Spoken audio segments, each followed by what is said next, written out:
What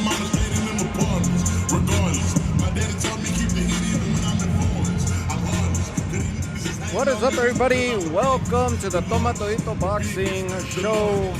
And we are live from Frisco, Texas at the Ford Center, awaiting a couple fights away, awaiting for Bam Rodriguez to take the ring and attempt to take a shot at unifying against Fumalela CAFU. Right now, the music that you hear in the background is Omari Jones, your bronze medalist from the 2024 Olympics. Remember, Omari Jones was the only boxer to medal in those Olympics, and he basically was the one that saved USA boxing from walking away empty-handed. He got the bronze medal. Matchroom Boxing, Eddie Hearn and Matchroom Boxing were able to do something very unique because they ended up signing Omari Jones. They ended up signing India's the fighter with most expectation out of India. His name is Nishant Dev. He fought earlier today. He just got his third victory. And they ended up landing another young fighter by the name of Hector Beltran Jr., who trains out of RGBA out in Inland Empire, California. Those three fighters, along with Marco Verde, who was a silver medalist for that welterweight division, are all in one facet or another have faced off against one another. And it's a very interesting thing that Eddie Hearn managed to get three of the four fighters. The co-main event tonight, of course, is going to be Trevor McCumbee and Diego Pacheco on what is a big fight day for combat sports. We have Trevor McCumbee and Diego Pacheco, like I said, in the co-main event of this fight. Bam Rodriguez trying to unify, if he's successful against CAFU. Over in Vegas, you have Manny Pacquiao attempting to make history by becoming the first boxer in history to be able to become a world champion as he challenges current champion, WBC champion Mario Barrios. He would become not just the first ever to become champion as a Hall of Famer, but remember, he just got inducted into the International Hall of Fame earlier this year in June. So aside from that, he would be winning a title for a 13th time. Manny Pacquiao looking to make history there. Of course, the co-main event there, Sebastian Fundora, the Towering Inferno, facing off in the rematch against Tim Tszyu. And Pitbull will be in action there as well. Out in New Orleans for the UFC, Dustin Poirier, Max Holloway 3. This is the third time they're going to run into each other, and this is Dustin Poirier's farewell out in New Orleans. And then over in England, I still don't know the results. I'm sure the fight already ended. I'm sure it already happened. So as of this recording, I have not spoiled it for myself yet. I do not know who won between Usyk and Daniel Dubois. We're going to dive into this fight here. As you hear in the background, the introduction of our bronze medalist, the U.S.'s bronze medalist, Omari Jones,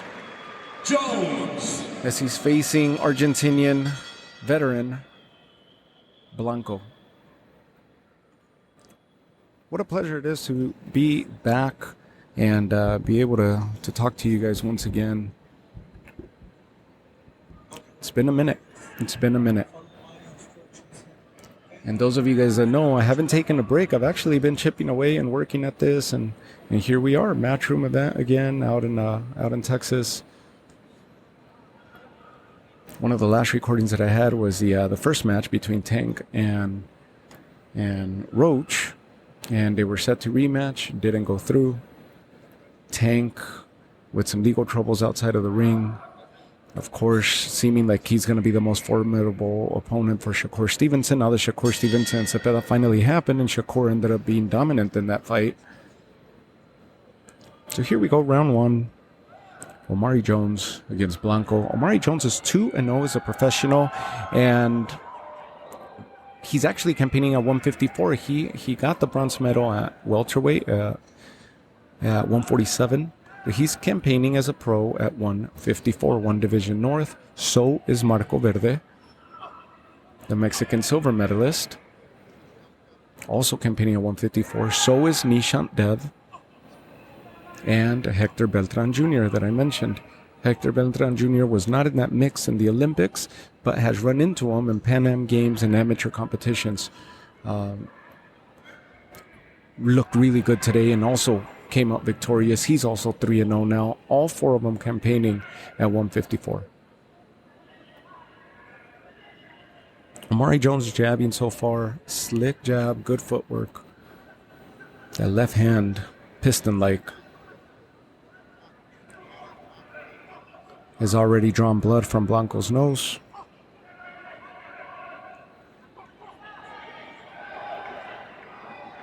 Very good combinations. Blanco's face seemingly getting marked. So far, all defense for Blanco. Trying to figure out if he's going to be able to withstand the early storm of Omari Jones. Omari opening up his attack with the left hand by way of that left jab. And throwing nothing but power as Blanco finds himself in the corner. Omari Jones looks very, very fluid. Very good. Good power hook that he just delivered there. A hook slash uppercut with his left hand landed near the corner and flush on Blanco. Blanco's face visibly marked now. Omari Jones, too fast, too slick. And Blanco, all defense, high guard, letting Omari Jones just tee off on his face.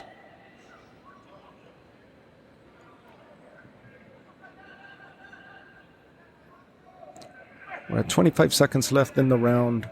It's been all Omari Jones, all one-sided. Blanco came out to feel it out, and it might be his strategy that he's just feeling out to see what Omari Jones, what the young fighter has. Allow him to empty out his tank.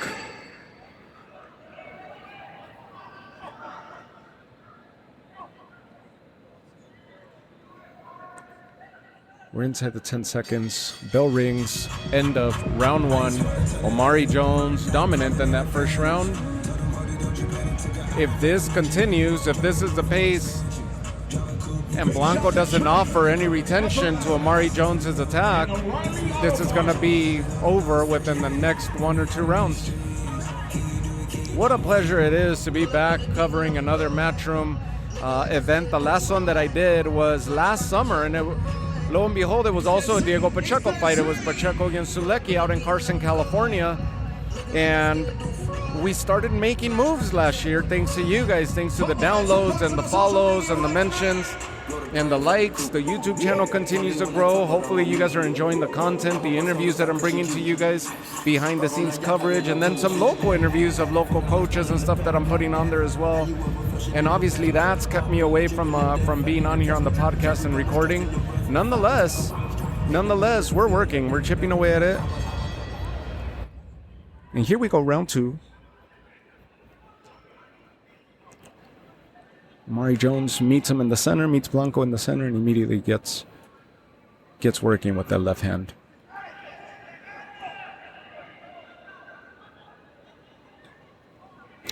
Blanco offering some wide looping shots, connected with his left, missed the others. Right landed on the shoulder, left landed on the hip. Wide looping shots, completely exposing the center. Omari Jones quickly evading and covering ground and attacking down center range.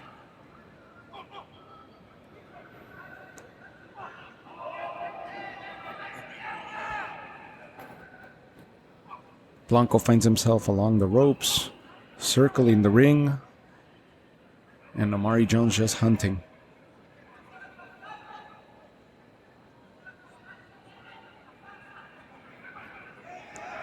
You're looking at an Alfredo Blanco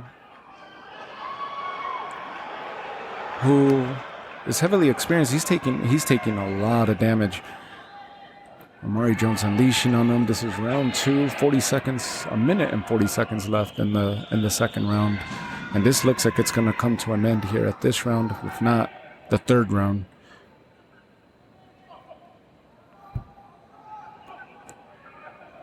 You're looking at an Alfredo Blanco who has a 24-14 record. Definitely a journeyman, veteran of the sport. While Omari Jones, this is his third professional fight. Omari Jones teeing off on him, has him along the ropes. Referee has to break him apart. That's 38 professional fights that Alfredo Blanco has, 24-14. A favorable record, at least over 500 for himself. Fighting a young prospect, but the pedigree, the difference in pedigree is just unquestionable here. It's the difference in level and experience. Blanco more of a club fighter, journeyman fighter, road warrior as you would call him. Not as refined and as skilled as Omari Jones. Omari Jones just doing work right now. 16 seconds left in the second round. Blanco trying to pressure Omari Jones, but not offering any punches in return. Just threw 2 punches. 2 lazy punches that Blanco throws towards Omari Jones. Omari Jones catches him with a left hook, crosses him, and drops him, and you hear the crowd's reaction. Blanco quickly pops up on his feet and willing to engage Omari Jones as the round comes to an end. Lazy right punch, trying to close in on the gap on Omari Jones, and then followed by a looping, lazy left hook. Omari Jones just caught him down center and whiplashed his neck. Blanco's neck goes to the ground, but managed to recover somewhat quickly.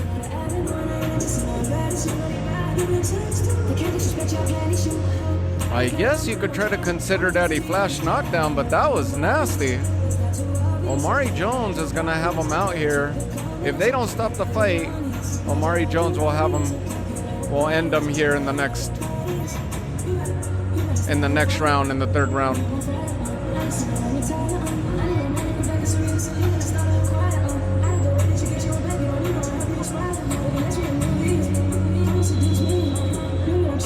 Well, here we go.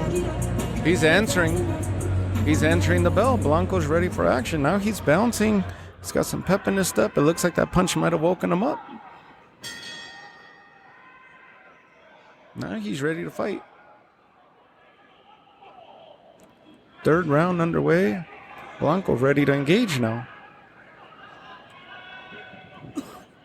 He's got a burst of energy now. There it goes. Blanco staying really, really low, almost hip level, and throwing overhand punches. Threw a successful right hand overhand. Partially landed on Omari. And now he's pressing the action. Omari circling around the ring and offers an attack of his own. Huge right hand by Omari pushes Blanco back momentarily.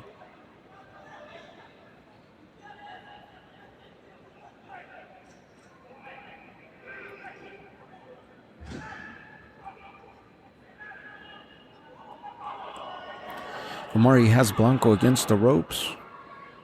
Blanco nodding his head as if the punches are not landing yet. We know the old adage that when the boxer acknowledges and nods, they're getting hurt. Huge body shot by Omari Jones. The crowd reacts to it. Omari Jones, another huge body shot along the ropes, and Blanco drops to his knees. He is cringing in pain right now. He cannot answer the call. He is in pain. Beautiful shot to the stomach by Omari Jones and takes Blanco out. Does not answer the referee's count. Omari Jones wins by knockout in round 3. to successfully get his third victory, his third professional victory. Nishant Dev, India's most... Why do I keep freezing every time I say I'm trying to talk about Nishant Dev? Nishant Dev seems to have the most hype around him right now for India. Many feel that he's going to be what Manny Pacquiao is to the Philippines, Nishant Dev will be for Indian boxing. He went 3-0. Hector Beltran Jr., 3-0. Marco Verde recently fought about a month ago, and I keep mentioning him because he's in this mix. He went 2-0, and Omari Jones now goes 3-0. Successful victory, successful showing. He is coming along and transitioning from amateur to the pros very, very well. Very fluid with his punches, very fluid with his footwork. Whatever they're doing in this camp, they're doing the right things. He's transitioning well, and this is good matchmaking. A journeyman fighter, durable fighter, 24-14 record.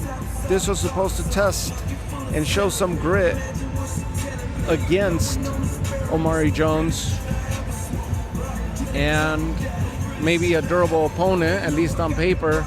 But Omari Jones just too much and too good, too strong for Blanco, for Alfredo Blanco.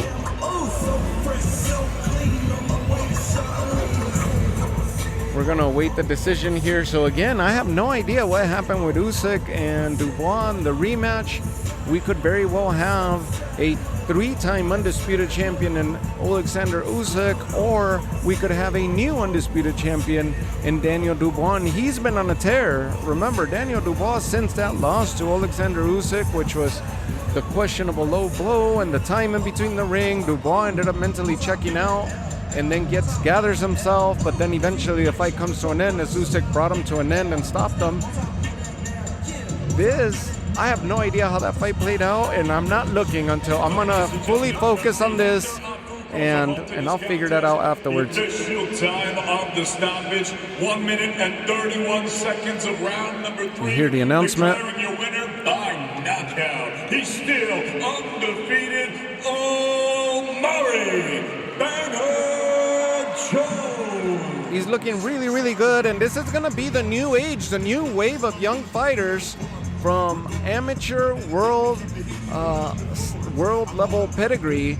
And those 4 fighters that I've been mentioning throughout this recording, which includes Omari Jones, this is going to be the new wave, and all of them seem to be campaigning at 154. So right now we're starting to have those fighters separate themselves, which are starting to go from prospect climbing into the contendership, like Callum Walsh, Fernando Vargas Jr., Jesus Ramos.